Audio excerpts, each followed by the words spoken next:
सहारनपुर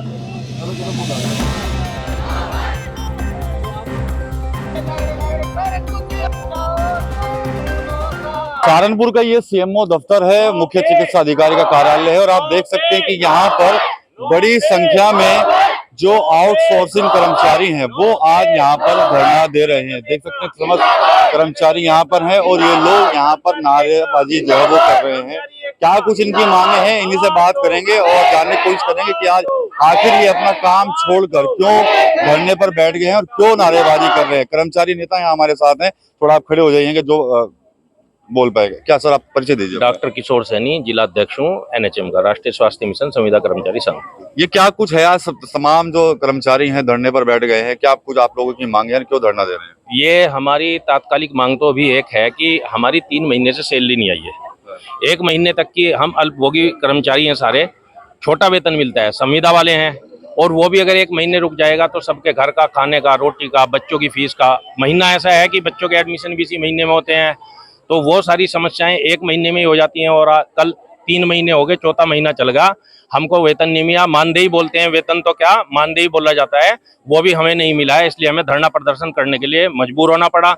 हमारे प्रदेश नेतृत्व ने रणनीति बनाई थी, हमने तय किया था कि 18, 19 और 20 में हम चेताएंगे सरकार को, काला पट्टी बांध के हम कार्य करेंगे। हमने 3 दिन काली पट्टी बांध के कार्य किया और अब हम जब हमारी 20 तक भी सैलरी नहीं आई तो धरना प्रदर्शन के लिए मजबूर होना पड़ा। और आज पूरा एनएचएम जिला सहारनपुर का सारे कैडर एनएचएम के धरना प्रदर्शन कर रहे हैं और धरना करने के लिए मजबूर हुए।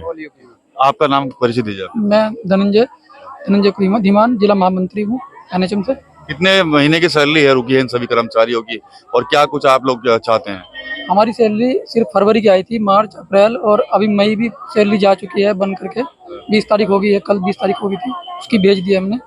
तो कुल मिलाकर के 3 महीने लगभग हो जाएंगे। 2 महीने तो मान के चलिए पूरे हैं, और तीसरा महीना भी उसका भी प्रोसेस होना शुरू हो जाना चाहिए था, लेकिन अभी भी कोई सैलरी का कोई, अभी भी कल बता रहे हैं बजट आया है, लेकिन अभी भी सैलरी अभी हमें मिली नहीं है। जब तक सैलरी नहीं मिलेगी तब तक का प्रदेश के कार्यकारिणी का जो आह्वान है कि जब तक सैलरी खातों में नहीं आ जाती तब तक धरना अनवरत चलता रहेगा। आप सर अपना परिचय दीजिए।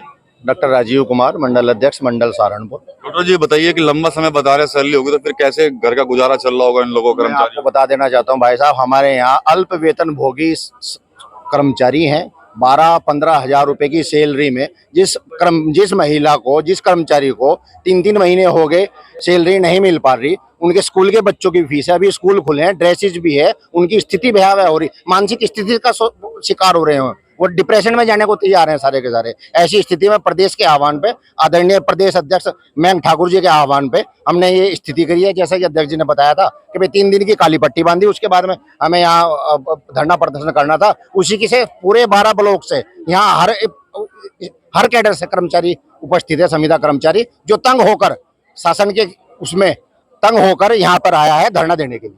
ये बताइए भी जो स्वास्थ्य सेवाएं तो प्रभावित हो रही होंगी, तमाम जब लोग यहाँ पर आ गए तो कैसे फिर स्वास्थ्य सेवाएं प्रभावित हैं, थोड़ी तो होंगी जब कर्मचारी यहाँ है। 80% एनएचएम कर्मचारी स्वास्थ्य सेवा दे रहा है, तन मन धन। इमरजेंसी चल रही है, इमरजेंसी नहीं बाधित की गई है।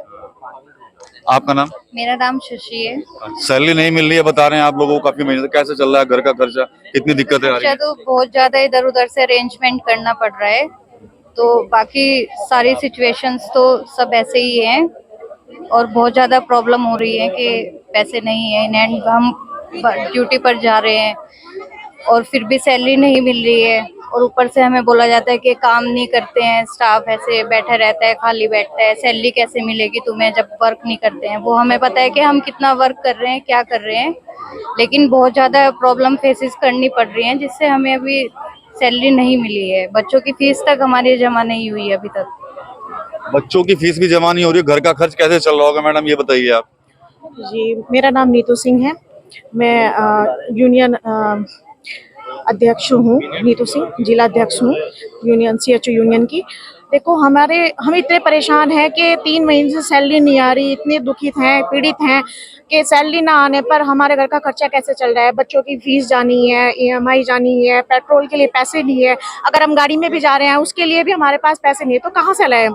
अगर हम किसी से उधार भी लेते हैं तो अगर उस उधार को चुकाना भी है तो हम कैसे चुकाएंगे। तो हमारी सरकार से यही डिमांड है या हमारे सिस्टम से ये है कि हमारी सैलरी का कुछ निवारण करे, हम बहुत ही पीड़ित हैं। चलिए ठीक है। तो ये कर्मचारी हैं यहाँ पर, आउटसोर्सिंग कर्मचारी हैं, और देख सकते हैं कि इनका कहना यही है कि पिछले कई महीनों से सैलरी जो है वो नहीं मिली है। घर का खर्च है, ईएमआई है, तमाम खर्चे हैं, वो पूरे नहीं हो पा रहे हैं, सैलरी नहीं मिल रही है, जिसके चलते आज इन्होंने यहाँ पर जो है हड़ताल शुरू कर दी है और साफ तौर पर कह रहे हैं कि जब तक इनकी मांगों को नहीं माना जाएगा, सैलरी इनके अकाउंट में नहीं आएगी, तब तक ये इसी तरह से जो है वो अपनी जो है हड़ताल जारी रखेंगे। साथ ही साथ ये भी कह रहे हैं कि भाई स्वास्थ्य सेवाओं पर जो दिक्कत है वो तो आ ही रही है, लेकिन इमरजेंसी सेवाएं जो है वो चल रही हैं। तो ये आज सुबह से ही सीएमओ ऑफिस पर ये तमाम कर्मचारी जो है वो यहाँ पर धरनारत है और इनकी मांग यही है कि जो सैलरी इनकी नहीं आई है वो सैलरी जो है वो जल्द से जल्द इनको मिल जाए। टीवी9 यूपी के लिए सहारनपुर से विकास कपिल। मेघदूत सतरीठा शैम्पू ये हेयर फॉल को कम करे, डैंड्रफ को रोके और दे आपके बालों को भरपूर मजबूती। मेघदूत सतरीठा शैम्पू।